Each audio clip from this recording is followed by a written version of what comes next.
I hope you enjoy my stories. Instead of just clicking thumbs down, please comment and share how we can do better. If you do like our video, then please like and subscribe. The Axemen of New Orleans, a legacy of fear and mystery. In the shadows of the early 20th century, the city of New Orleans found itself at the mercy of a chilling and enigmatic figure known only as the Axeman.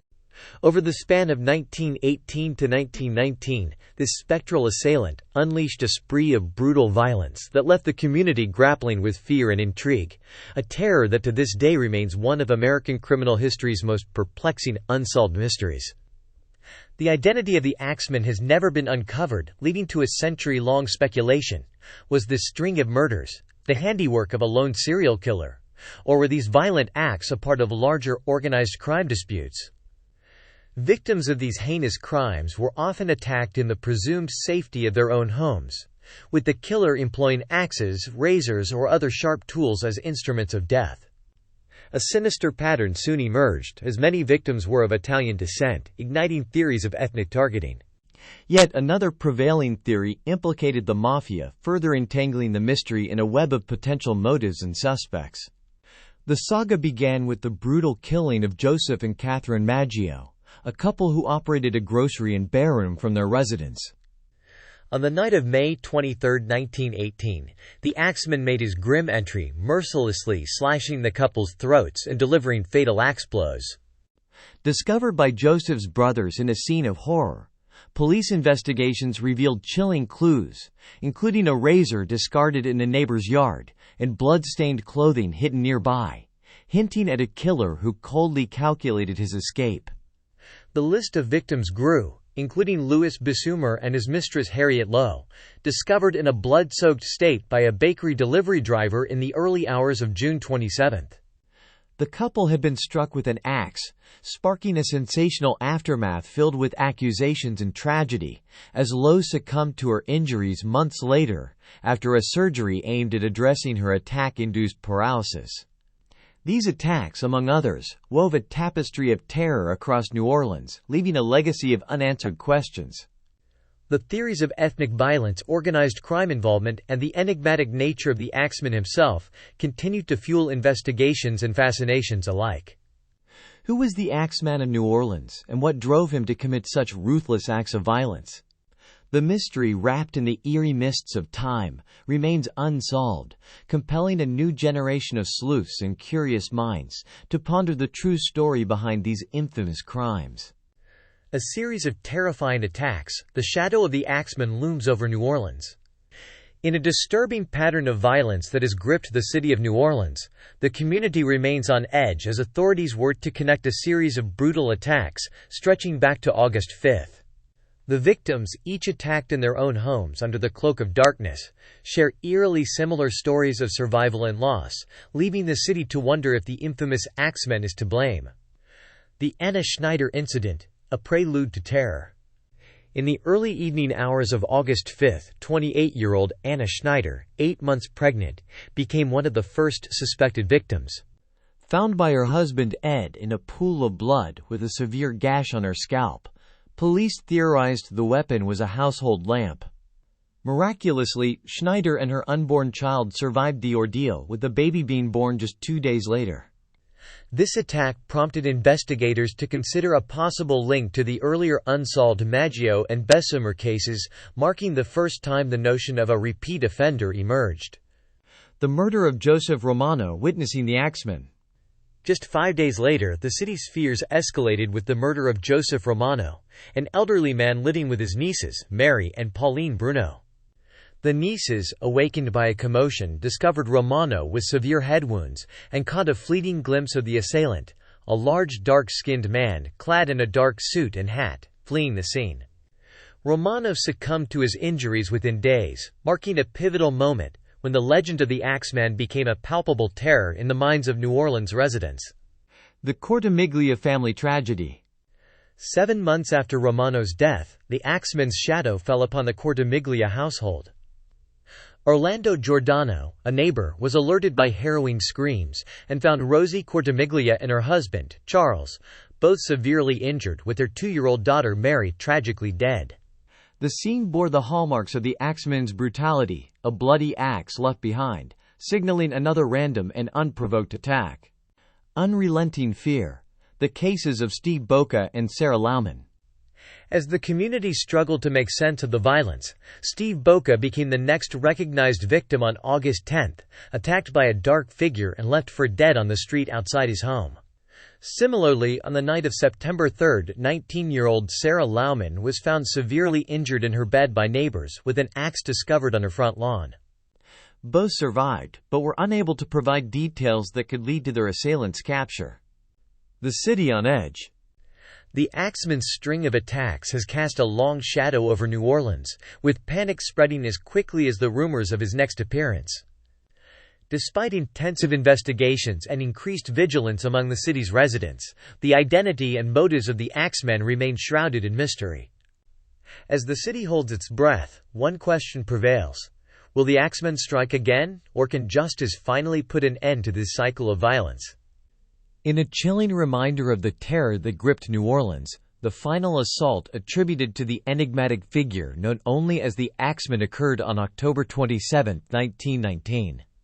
In a shocking act of violence that epitomized the string of attacks haunting the city, his wife, awakened by the sinister sounds of struggle, arrived at the threshold of her husband's bedroom, only to witness a shadowy figure, axe in hand, fleeing the scene of the crime. The aftermath was gruesome.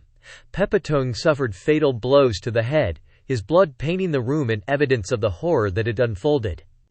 In the wake of the attack, Mrs. Pepitone was left in shock, her recollections offering no tangible leads on the perpetrator's identity. As fear permeated the streets of New Orleans, particularly within the Italian community, speculation was rife on who the next target of the Axeman's wrath might be. This pervasive state of alarm was further inflamed by an eerie development in the killer's saga, a letter allegedly penned by the Axeman himself, which surfaced in local newspapers on March 13, 1919. This correspondence was no mere taunt, but a macabre proclamation in which the assailant reveled in his notoriety, laying claim to a sinister communion with demons and the so-called Angel of Death. Amid his derisive challenge to authorities and citizens alike, the Axeman issued a foreboding decree. He would strike again at precisely 12:15 a.m. on March 19. However, in a bizarre twist, he vowed to spare those households from which the strains of jazz music could be heard. Heeding the Axeman's grim ultimatum, New Orleans was enveloped in the sounds of jazz on the appointed night. From the fervent performances of both seasoned and amateur musicians at house parties, to the overflow of patrons in every dance hall, the city united in a defiant symphony of survival.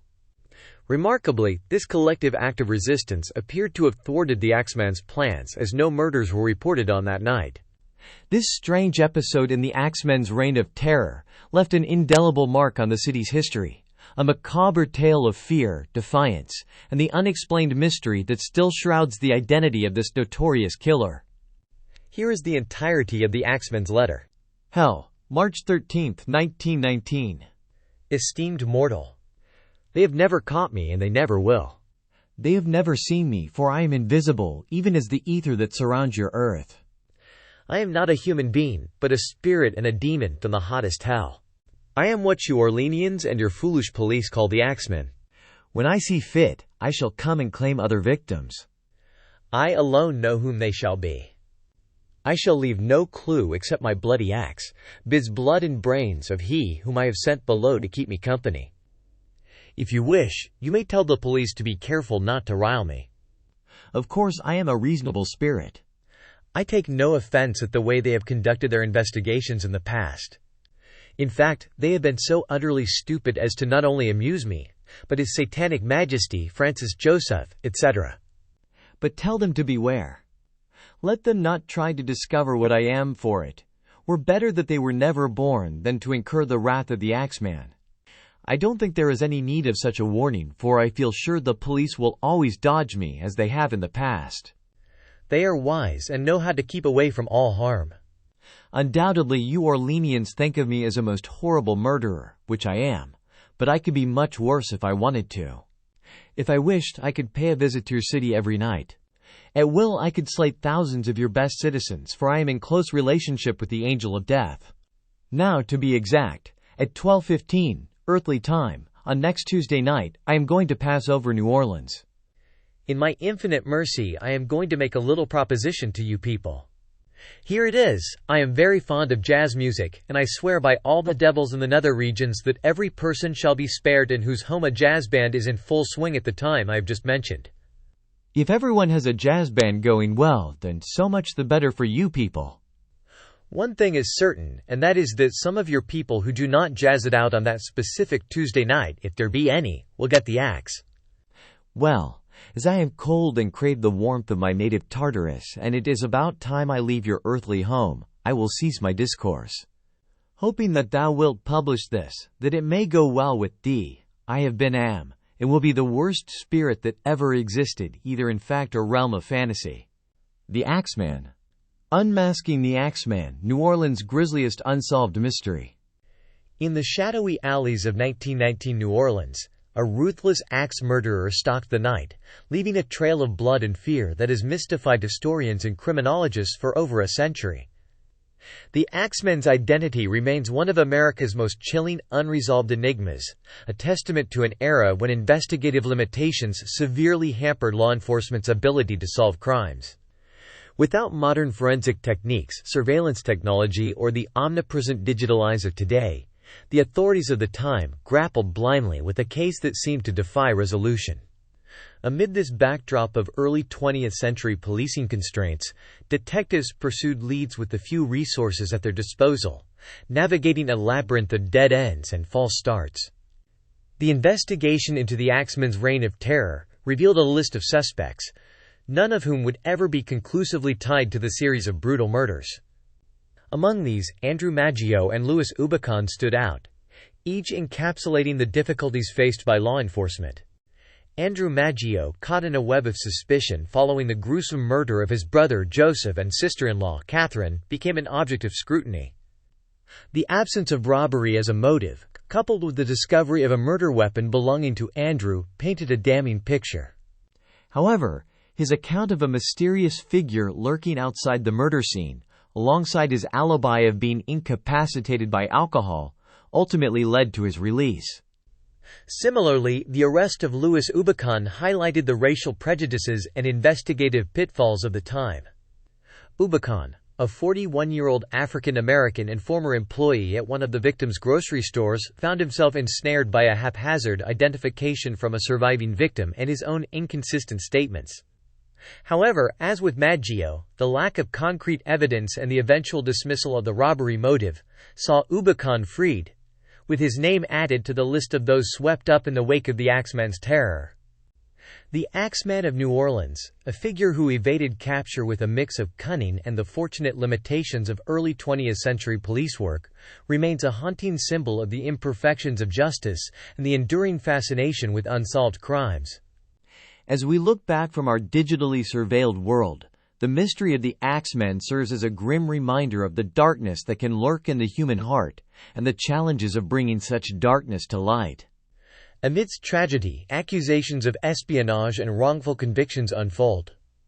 In a twist of fate that entangled victims, accused, and the law in a web of suspicion and tragedy, Louis Besumer, a victim of a violent assault, found himself ensnared by the very system meant to protect him. Amidst the chaos, a narrative emerged painting Besumer as not just a victim, but a potential perpetrator and spy, sparking a government investigation into espionage.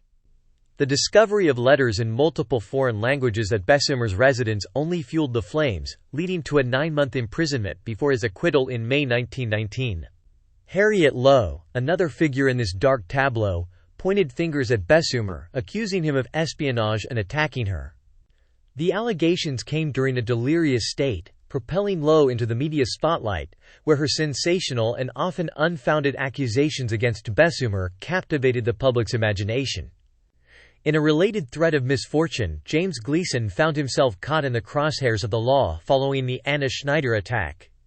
Despite being tagged as an ex-convict, the absence of evidence saw him released shortly after his arrest, highlighting the precarious balance between suspicion and guilt. The narrative took another turn with the Cortimiglia family attack in March 1919. With the specter of the Axeman looming over New Orleans, neighbors Orlando and Frank Giordano rushed to aid the Cortimiglias, unaware that their act of goodwill would cast them as suspects. Despite inconsistencies and a lack of concrete evidence, the Giordano family faced indictment based on coerced testimonies and withheld evidence, leading to a conviction that seemed more a product of vendetta than justice. This miscarriage of justice, underscored by a community's rush to judgment and law enforcement's manipulation, marked a dark chapter in the city's history. It took the persistent efforts of a local reporter, Jim Corton, to challenge the prevailing narrative, shining a light on the innocence of the Giordanos and exposing the fragile line between accusation and guilt in a community haunted by fear and suspicion. These intertwined tales of accusation, wrongful conviction, and the quest for truth serve as a stark reminder of the complexities and failures of the criminal justice system, where the pursuit of justice sometimes veers dangerously off course, leaving behind a trail of shattered lives and unanswered questions. Reversal of testimony leads to release of the Giordanos. In a remarkable turn of events, Rosie, a key witness in the case against the Giordano brothers, recanted her previous testimony, stating that her identification of the attackers was mistaken, due to them wearing bandanas over their faces, rendering them unidentifiable. Furthermore, she disclosed that her initial testimony came under duress, accusing a prison guard of threatening her with life imprisonment should she fail to testify against the Giordanos. This significant shift compelled the prosecution to reluctantly motion for the dismissal of charges, leading to the release of Orlando and Frank Giordano in December 1920. Joseph Monfrey and the Mafia, the axis of the Axeman mystery. The chilling spree of axe murders targeting Italian grocers and their families in 1918–1919 may extend beyond the actions of a lone serial killer, weaving into the fabric of an ongoing mafia turf war. At the center of this complex web is Joseph Monfrey, alternatively known as Leone, Joseph Monfra, or Manfrey, a figure whose murky connections to organized crime, Italian grocers, and the axe murders trace back to multiple states, and starting in 1911. Monfrey's history with the Mafia begins as early as 1907, stepping into the spotlight for using dynamite in an attack on an Italian grocery store in 1908. His suspected involvement in the initial wave of axe murders around 1911 coincided with his subsequent imprisonment. The cessation of murders during his incarceration and their resurgence following his release point to a direct link between Monfrey and the notorious killings. After the well-documented 1918 and 1919 murder spree in New Orleans, Monfrey's life trailed off to San Bernardino, California, where he met his demise by gunfire in 1921, a killing thought to be tied back to the New Orleans axe murders. The pattern of subsequent crimes in Louisiana up to 1921 suggests Monfrey's possible migration route away from New Orleans, fueling speculations that the Axeman's rampage may not have ended in 1919, but rather continued across state lines. Adding another layer of mystery, some sources posit that Monfrey's real identity was Frank Doc Mumphrey, hinting at a deliberate obfuscation of his surname to disguise his true identity, further complicating the dark enigma of the Axeman of New Orleans. Unraveling the mystery, the Axeman of New Orleans. In the shadowy annals of American true crime, few tales are as enigmatic and enduring as that of the Axeman of New Orleans. With the cases unresolved to this day, the true identity of the killer remains the subject of intense speculation and debate among crime historians and enthusiasts alike. At the heart of the discourse is a myriad of theories, ranging from the plausible to the outlandish. Central among these is the hypothesis that the Axeman might not have been the lone deranged perpetrator that early reports suggested. Instead, a more complex narrative emerges, one that posits the killer as an enforcer for a criminal syndicate, casting a dark shadow over the romanticized image of a murder-for-pleasure serial killer. The serial killer theory, a question of motive. The idea that the Axeman was a classic serial killer driven by a compulsive need for power, thrill, or sexual satisfaction holds water in some respects. Notably, the murders lacked the hallmarks of robbery, and a taunting letter sent to the authorities bore the hallmarks of a killer, delighting in the terror of his hunt. However, This theory begins to unravel under scrutiny, especially given instances where the murderer targeted men, leaving women untouched, challenging the narrative of a killer with a specific vendetta against women. Echoes of past crimes. The copycat theory. Another vein of speculation suggests that the Axemen might have been emulating a predecessor, mirroring state of similar killings that terrorized the area in 1911. This theory, though tantalizing, remains speculative at best. A murder is prejudice, an ethnically motivated crime. The diverse ethnic background of the victims has led some to ponder if the killings were fueled by xenophobia, particularly against the Italian immigrant community. This theory, however, is weakened by the presence of victims from various ethnicities, suggesting a motive beyond mere racial animus. In the name of jazz, a musical motivation. Perhaps the most sensational theory is that the Axeman was a jazz musician or promoter, using fear to cultivate an audience for jazz music. This notion, primarily based on a largely unauthenticated letter, promising safety to those who played jazz, has been dismissed by many as fantastical. The commerce of death, local grocers and mafia turf wars. Among the more grounded theories is the speculation that the Axeman page was linked to commercial rivalry among grocers, or more sinisterly, to mafia turf wars. The latter gains credence from the involvement of one Joseph Munfre, a suspect who ties the string of murders to a broader narrative of organized crime, vying for control of local enterprises. Despite an inclination to romanticize or simplify the motives behind the Axeman's reign of terror, the truth likely resides in a confluence of these theories. The possibility that the killer was indeed a mafia enforcer who relished in jazz and the act of killing himself. These facets, while secondary, underscore the multifaceted nature of criminal pathology. As the century-old mystery lingers, the Axeman of New Orleans continues to fascinate and horrify, a spectral figure at the crossroads of fact and folklore, his motives as inscrutable now as they were in the darkened streets of the Big Easy.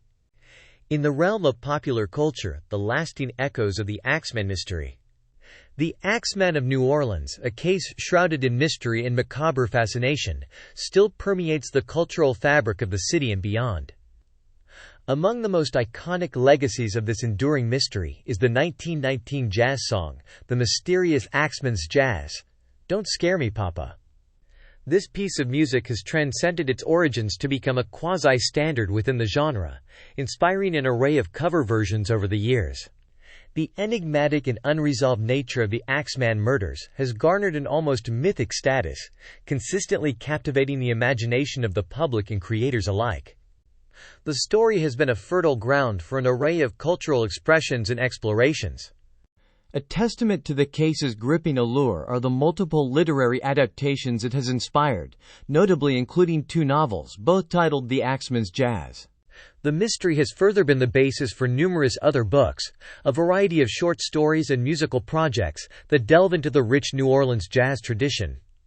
Moreover, its influence extends into the realms of television and digital media, with specific references or dedicated episodes in TV series, as well as numerous podcast episodes, YouTube videos and documentaries that dissect the nuances of the Axeman murders. The persistent fascination with the Axeman case highlights a collective intrigue with unsolved mysteries and the enduring impact of historical events on popular culture. It remains a compelling subject for exploration and reinterpretation across diverse media, ensuring that the legend of the Axeman lives on in the cultural consciousness.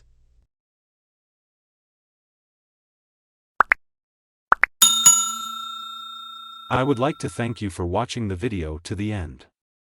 To encourage us to make more videos, please like, subscribe, comment, as well as share. Check out this other video if you haven't already.